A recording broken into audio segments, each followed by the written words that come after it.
നമ്മുടെ ലൈഫ് കൊണ്ട് ദൈവത്തിന് പല കാര്യങ്ങളും നേടിയെടുക്കാനുണ്ട്. അപ്പം സാത്താൻ നമ്മളെ പോരാടിക്കൊണ്ടിരുന്നു കഴിഞ്ഞാൽ ആ സമയത്ത് മനസ്സിലാക്കുക, ആ സമയത്ത് നമ്മൾ കറക്റ്റായിട്ട് അറിയുക, നമ്മുടെ പ്രോഗ്രസ് നടക്കേയില്ല. യേശുവിന്റെ കാര്യത്തിൽ പോലും അവിടെ വെറുതെ ഒന്നല്ല എഴുതി വെച്ചേക്കുന്നത്. നമ്മൾ, അതായത് സാത്താൻ നമ്മുടെ ജീവിതത്തിൽ നമ്മുടേതായ ഒരു കാര്യത്തിലും ഒരു കാരണവശാലും അത് ഇടപെടുകയോ വരികയോ ചെയ്യാതിരിക്കുവാൻ വേണ്ടി നമ്മൾ ഭയങ്കരമായി പ്രാർത്ഥിച്ചുകൊണ്ടിരിക്കണം. സാത്താനെ നമ്മുടെ ലൈഫിൽ നിന്ന്, നമ്മുടെ ടെറിറ്ററി, നമ്മുടെ ആക്ടിവിറ്റീസിൽ നിന്ന് മാറ്റി നിർത്തിയേ പറ്റൂ.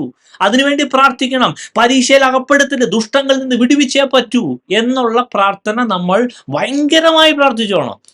അതായത് സപ്പോസ് സാത്താൻ ഉണ്ടെങ്കിൽ ദർ ഇസ് നോ പ്രോഗ്രസ്. നമ്മുടെ ജീവിതം കൊണ്ടോ നമ്മുടെ ലൈഫ് കൊണ്ടോ ഒരു പ്രോഗ്രസ്സും ഇല്ല. ഫൈറ്റിങ്ങിന് അവിടെ സമയം ഉണ്ടാവുള്ളൂ. ഇനി ഫൈറ്റിങ്ങിൽ പരാജയപ്പെട്ടാലോ അത് പിന്നെയും പ്രശ്നം. നമ്മൾ അതായത് മുന്നോട്ട് പോകേണ്ടതിന് പകരം നമ്മൾ പിന്നോട്ട് പോകും, താഴോട്ട് പോകും.